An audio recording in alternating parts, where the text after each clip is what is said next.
mawr yn y plant yma i allu cael cyfle i ddysgu a cyfle un, fel bod nhw'n cael datblygu, achos oedd yn amlwg bod dion yn gallu cael curiad ac yn gallu dilyn noda, felly argau gyd, dy gwir. Gychwynnodd o hefo Cian yn dangos diddordeb mewn chwarae trombôn. Felly mi ath Cian i'r ysgol gyfun drws nesaf i gael gwersi efo Kate William. A wedyn eisiau fel pam ddim sy'n fwy o blant yr ysgol yn cael yr un cyfle, gan bod o wedi gweithio mor dda efo Cian. Felly mis Mawrth gychwynno ni ar siwrna o'r plant gael cyfle i gael sgiliau ar. So you've only all just been learning for 6 months? Yeah. Is that right? Yeah. A bit less for you, Leo? Yeah. A bit less. Yeah. Wow! Yeah.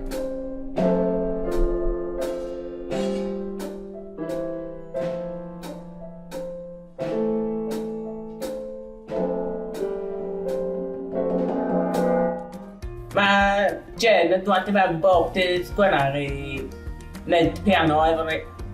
Pwy di Jen, ba? Pwy di Jen? Mae fama rwan.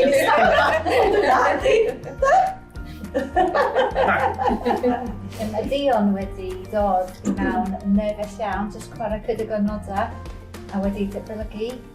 Wedi chwarae efo dwylo, yn hyderus iawn o lan.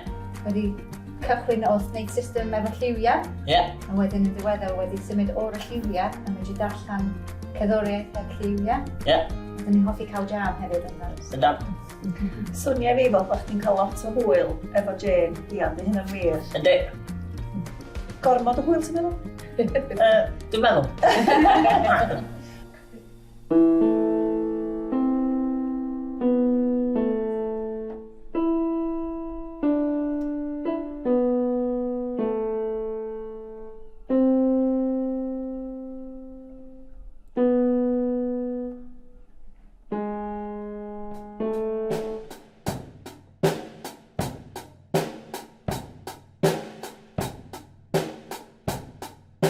Tell me about your lessons. Tell me about your drum lessons.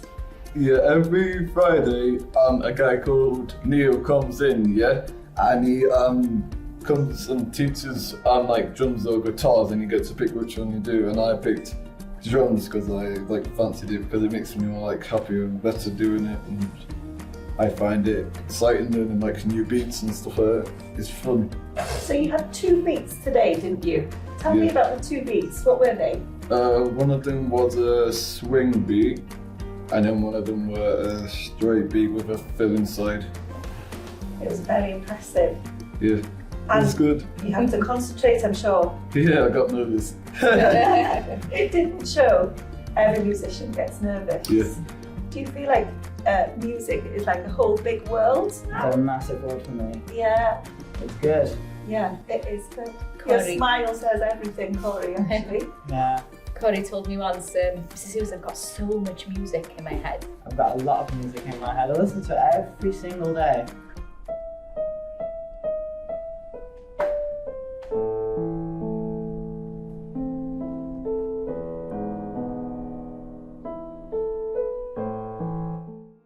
Right, do you remember how it all started, Corey? Yeah, I was playing you were playing some notes on the glockenspiel, and I figured went in my ear. Oh gosh, that's a D, F sharp major.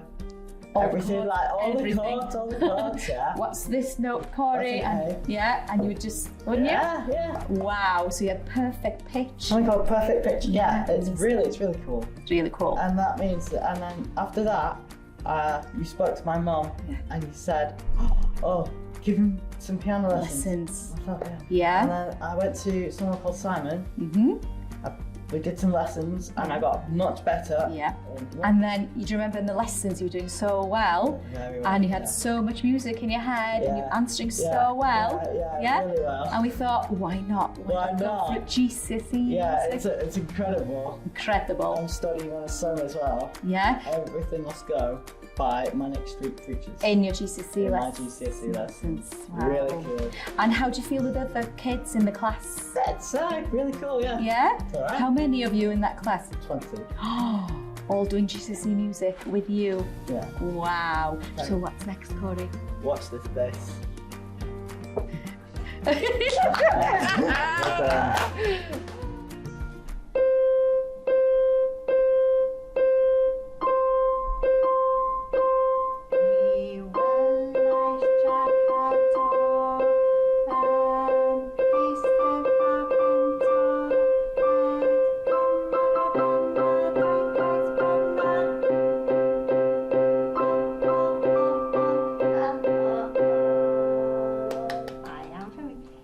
So I think from teaching over the many years, this new experience is showing me how important that music is for every child, no matter how large or how small the gain is, or how quick or how slowly it happens, but everybody's on a journey, and that it's that individual journey for each child that's important, and it's great to be a part of that journey.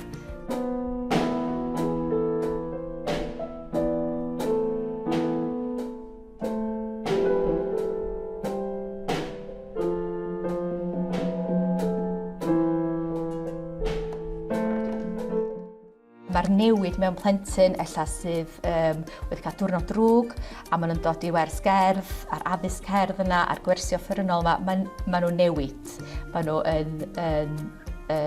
mae gwedd nhw'n newid, maen nhw'n mwynhau gymaint.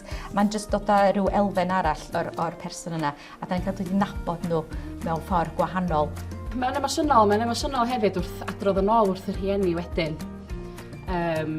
Bod eu plentyn nhw wedi gallu eistedd o bosib am gyfnod byr, wedi adnabod symbola a cymryd sylw o offeryn ac arbrofi hefo fo i gychwyn hefo.